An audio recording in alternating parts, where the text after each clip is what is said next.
रात गहरी थी। 2 मई 2011। पाकिस्तान का एक शांत शहर, सड़कें खाली, हवा स्थिर और अंधेरा इतना गहरा जैसे समय खुद रुक गया हो। ये शहर किसी भी दूसरे शहर जैसा ही था। लोग अपने घरों में सो रहे थे। कुत्तों के भौंकने की हल्की आवाज, दूर कहीं रात की ठंडी हवा पेड़ों से टकरा रही थी। लेकिन उस रात आसमान में कुछ ऐसा चल रहा था जिसे इतिहास कभी नहीं भूलेगा। लोकेशन एबटाबाद। यहाँ दुनिया का सबसे वांटेड आदमी शायद छिपा हुआ था और हजारों किलोमीटर दूर कुछ लोग उसकी जिंदगी के आखिरी मिनट गिन रहे थे। 11 सितंबर 2001। अमेरिका की सुबह सामान्य, व्यस्त, तेज। लोग ऑफिस जा रहे थे, बच्चे स्कूल। आसमान साफ और फिर कुछ ही घंटों में पूरी दुनिया बदल गई। 4 विमान हाईजैक हुए, 2 न्यूयॉर्क के ट्विन टावर से टकराए, 1 पेंटागन से और एक खेत में गिर गया। हजारों जाने गई, पूरी दुनिया स्तब्ध रह गई। उस दिन एक नाम दुनिया के हर टीवी स्क्रीन पर था, ओसामा बिन लादेन और उसका संगठन अल-कायदा। उस दिन अमेरिका ने सिर्फ हमला नहीं झेला,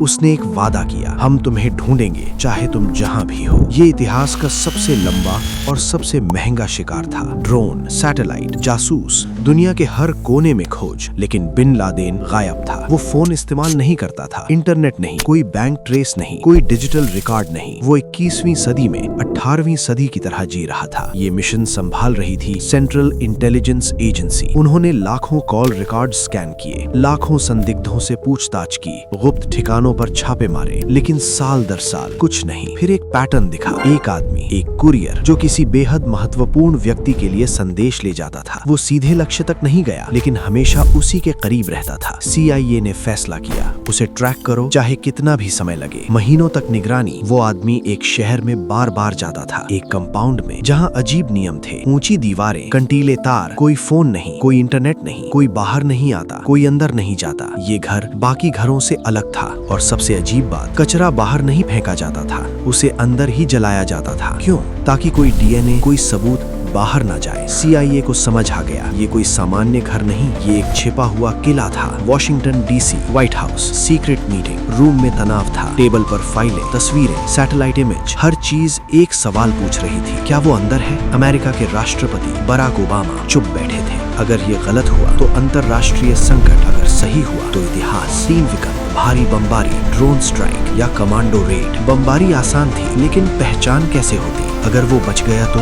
अगर वो वहाँ था ही नहीं? एक ही तरीका था, अंदर जाकर देखो। मिशन सौंपा गया यूनाइटेड स्टेट्स नेवी सील्स और उनकी सबसे गुप्त यूनिट सील टीम 6। इन सैनिकों ने इस ऑपरेशन की महीनों तक प्रैक्टिस की। कंपाउंड की नकली कॉपी बनाई गई, हर दीवार, हर सीढ़ी, हर कमरा, बार बार अभ्यास। दिन रात अंधेरे में, हेलीकॉप्टर फेल होने की स्थिति, भारी प्रतिरोध की स्थिति, हर संभव परिदृश्य। अफगानिस्तान का एयरबेस, काले स्टेल्थ हेलीकॉप्टर तैयार, कोई पहचान नहीं, कोई रेडियो बातचीत नहीं, पूर्ण मौन। कमांडो सवार हुए, उड़ान शुरू, सीधे पाकिस्तान, बिना अनुमति। ये सिर्फ सैन्य ऑपरेशन नहीं था, ये राजनैतिक जोखिम भी था। कंपाउंड के ऊपर पहुंचते ही एक हेलीकॉप्टर अस्थिर हो गया। गर्म हवा, दीवारें, सीमित जगह, पायलट को मजबूरन क्रैश लैंड करना पड़ा। मिशन खतरे में, लेकिन ऑपरेशन जारी रहा। कमांडो ने हेलीकॉप्टर नष्ट किया और पैदल अंदर घुसे। अब वापसी का कोई आसान रास्ता नहीं था। पहला गार्ड निष्क्रिय, पहली बिल्डिंग क्लियर, सीढ़ियां धीरे, सावधानी से, कोई आवाज नहीं, हर सेकंड तनाव।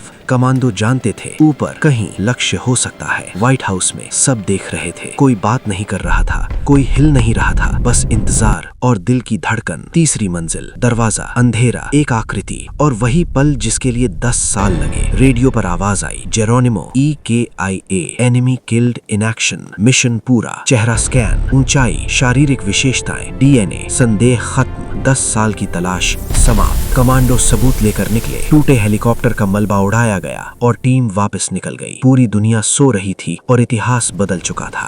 कुछ घंटों बाद राष्ट्रपति सामने आए, घोषणा हुई, न्याय हो चुका है। अमेरिका में जश्न, कुछ देशों में चिंता, कुछ जगहों पर विरोध, लेकिन हर जगह एक ही चर्चा, दुनिया का सबसे वांटेड आदमी अब नहीं रहा। क्या पाकिस्तान को पता था? क्या ये संप्रभुता का उल्लंघन था? क्या ये आवश्यक था? इतिहास आज भी बहस कर रहा है। शरीर की पहचान के बाद धार्मिक नियमों के अनुसार समुद्र में दफनाया गया, ताकि कोई स्मारक, कोई प्रतीक कभी न बने। ये सिर्फ एक व्यक्ति का अंत नहीं था, ये मैसेज था, दुनिया बदल सकती है, समय बीत सकता है, लेकिन कुछ वादे पूरे होते हैं, चाहे 10 साल लग जाए। उस रात गोलियां नहीं, समय जीता।